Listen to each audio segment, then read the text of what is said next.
시청자 여러분 안녕하십니까? 젊은 시각입니다. 지금 계속되는 김건희 여사와 관련된 여러 가지 이제 설화 속에서 이번에 나온 이 소식이 지금 알려지고 있습니다. 불법 몰카 공작의 몸통인 그 서울의 소리가 애초에 김건희 여사를 접근하는 그 방법이 그 김건희 여사의 그 선친 아버지의 그런 친분을 강조해서 접근한 거 아니에요. 그런데 오늘 이제 밝혀진 사실은 그 최지영 목사가 김건희 여사한테 다가갈 때 그 선친이 중3 때 김건희 여사가 여인 사실을 알고 있었고 그 부모를 이용해서 일종의 보이스피싱처럼 접근을 해서 결국에는 이러한 불법 녹취 영상을 얻어왔다는 겁니다. 그러니까 이게 사실상 보이스피싱이에요. 부모를 이용해서 돈 뜯은 가해자인 그 최지영 목사라는 사람은 지금 기자회견 열고 뭐 남은 내가 찍어놓은 게 더 많다. 이거 하나씩 더 공개할 거다. 떵떵거리고 있는데 오히려 지금 많은 언론과 지금 뭐 정치권에서는 속은 게 잘못이라고 지금 비판을 가해자한테 하는 게 아니라 피해자한테 하고 있다는 거죠. 이게 우리 대한민국의 문제라는 거 아니에요. 사기친 사람한테 욕해야 되는데 왜 그렇게 그걸 이렇게 속아가지고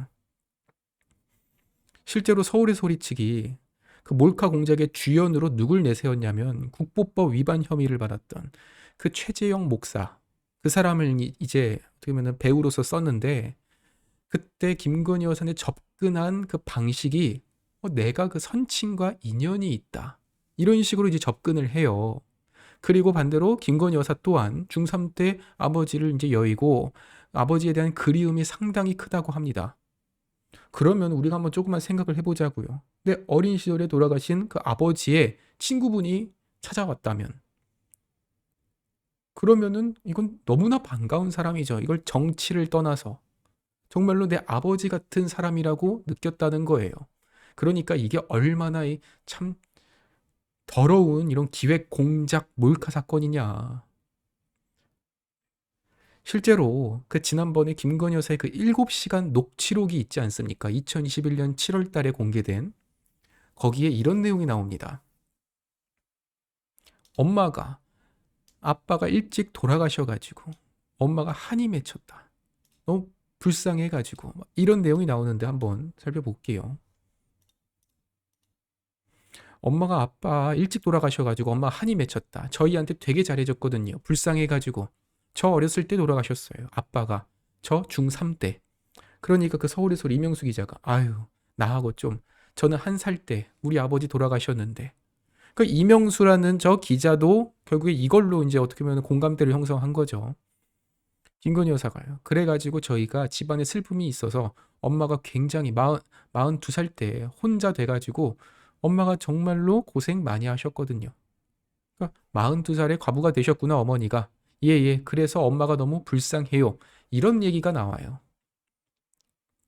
그러니까 이거는 정말 그 서울의 소리 이명수가 김건희 여사와 대화를 하면서 그 가족의 이런 슬픈 사연 이런 사연에 대해서 그 가족의 억울함을 풀어주겠다고 접근해서 이런 사적인 대화까지 모두 녹음을 한 것이죠. 그런데 그 서울의 소리 이명수 기자가 언제 이걸 폭로했습니까? 지난 대통령 선거 때 대선 때 7시간 녹취록을 폭로를 했죠. 그래서 어떻게 했습니까? 녹취록으로 대선 판을 흔들려고 했죠. 정확하게 말하면은 김건희 여사를 공격하려는 게 아니라 당시 대통령 후보였던 윤석열 대통령한테 타격을 입히기 위해서 대통령이 약한 고리라고 생각할 수 있는 이 김건희 여사를 공략해서 공격을 가했다는 겁니다. 이 녹취록이 MBC를 통해서 방영이 됐는데 방송하자마자 어떤 일이 일어났습니까? 오히려 김건희 여사의 온라인 팬카페 회원수가 폭증하고 오히려 그 좌파 진영에서는 역풍이 분 것이죠. 실제로 이 당시에 7시간 녹취록 그 7시간 중에서 본인들한테 유리한 녹취록만 갖고선 이거 공격을 했고 심지어 그때도 이명수가 접근하는 방식도 그리고 공감대를 형성하는 방식도 그 아버지의 얘기로 이렇게 하질 않나. 심지어 이번에는 그러니까 이 내용을 알고 있는 서울의 소리에서 불법 몰카 공작으로 누구를 내보냈다고요? 재미교포 목사. 문재인 때 그 국보법 위반 혐의로 조사받았던 최지영을 서울의 소리 이명수 기자랑 그 공모해가지고 김건희 여사를 다시 한번 위기에 빠뜨리고 또 한 번 윤석열 대통령한테 타격을 주려고 한 것이죠. 결국 김건희 여사는요, 2022년 그 백은종, 이명수를 상대로 해서 1억 원의 손해배상 청구 소송을 제기합니다. 그런데 그 최재형 목사가 김건희 여사한테 접근한 시점이 2022년 1월 달이에요. 그때 본인을 그 김건희 여사한테 다가갈 때 뭐라 그랬냐면, 내가 당신 아버지의 지인입니다. 그러니까 다시 보세요. 김건희 여사가 2022년 1월 17일 날 손해배상 소송을 제기를 하고, 그리고 곧바로 서울의 소리에서 이 최지영 목사를 김건희 여사한테 투입시켰는데, 이걸 시기만 보면은 서울의 소리가 이 손해배상 청구 소송에 대한 보복을 하기 위해 또 한 번 이렇게 투입을 시킨 거 아니냐, 이런 지금 얘기가 나오고 있다는 겁니다. 그래서 실제로 2022년 9월 13일에 그 최지영은요, 이명수가 사준 디올 그 파우치를 들고선 김건희 여사를 만납니다. 그리고 그때 그 이명수가 사준 초소형 시계 몰래카메라로 김건희 여사한테 가방을 건네는 모습을 촬영했고, 이 몰카 영상이 결국에는 그 지난 작년 11월 27일 날 서울의 소리에 처음으로 공개가 되었었죠. 김건희 여사는 이 받은 거를 포장도 뜯지 않고 그냥 지금 창고에 보관돼 있다고 합니다. 대통령실에 선물 창고가 있대요. 거기는 이제 반환 선물로 분류가 돼서 보관돼 있고 포장도 뜯지 않았다고 합니다. 결국 이 사건을 돌이켜 보면은 김건희 여사의 그 7시간 녹취록으로 어떻게 보면은 윤석열 대통령한테 선거에서 지게 하려 했다가 실패하고 오히려 역풍을 불었고, 심지어는 소송까지 당하니까 이 서울의 소리가 앙심을 품고 국보법 위반 혐의로서 김건희 여사를 끌어내기 위해 공작을 시도한 거 아니냐. 그리고 그 방법이 그 중3 때 선친을 여인 그 사실을 알고선 그 부분을, 그 약한 고리를 건드렸다는 것이죠. 서울의 소리랑 민주당에서는요, 이런 내용들은 모두 생략한 채 영부인이 디올백만 받았다는 그 사실만 강조하면서 공격을 하고 있는 거예요.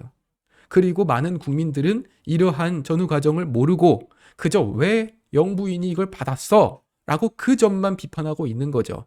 그러니까 김경희 비대위원도 이런 내용을 알면은 좀 공부를 해보면, 그러면은 함부로 이렇게 마리 앙뚜아네트 이름을 언급할 수가 없다는 겁니다.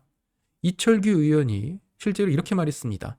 당내 인사들이나 국민들이 진실을 잘 모르고 있다. 윤재욱 원내대표는 확실하게 이거는 정치 공작, 몰카 공작 사건이다라고 주장을 했죠. 보이스피싱 수법을 보면요, 기본적으로 부모한테는 자식을 건드리고 자식한테는 부모를 건들면서 돈을 뜯어냅니다. 마찬가지로 이번 사건도 부모를 이용해서 어떻게 보면은 피해자를 악마화하고 가해자는 떵떵거리는 이런 상황이 벌어지고 있는 것이죠. 시청자 여러분, 세상에 억울한 일 많지만 억울한 거에 대해서도 책임질 수 있어야 되는 게 맞습니다.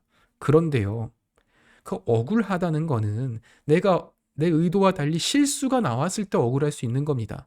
그런데 이번 사건의 경우에는 김건희 여사가 실수한 것도 아니고 애초에 처음부터 기획돼서 공작해서 이런 보복성 몰카를 찍힌 거에 거기에 촬영을 당한 사람한테 어떻게 그 책임을 묻고 사과를 강요하냐고요.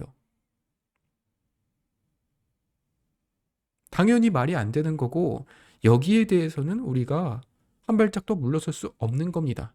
그리고 100번 양보해서 만약에 사과를 해야 된다? 입장을 표명해야 된다? 그러면은 김건희 여사가요, 어떠한 경위에서 어떤 대화를 듣고선 이걸 받게 되었는지 그 정도까지 입장 표명은 가능하죠. 그런데 도대체 어디서 사과하라는 겁니까? 사과할 점은 없고 오히려 비난받아야 될 거는 서울의 소리, 이명수, 그리고 저 최재형, 이 세 사람이라는 것을 다시 한번 말씀드립니다. 감사합니다. 또 좋은 소식 찾아뵙도록 하겠습니다.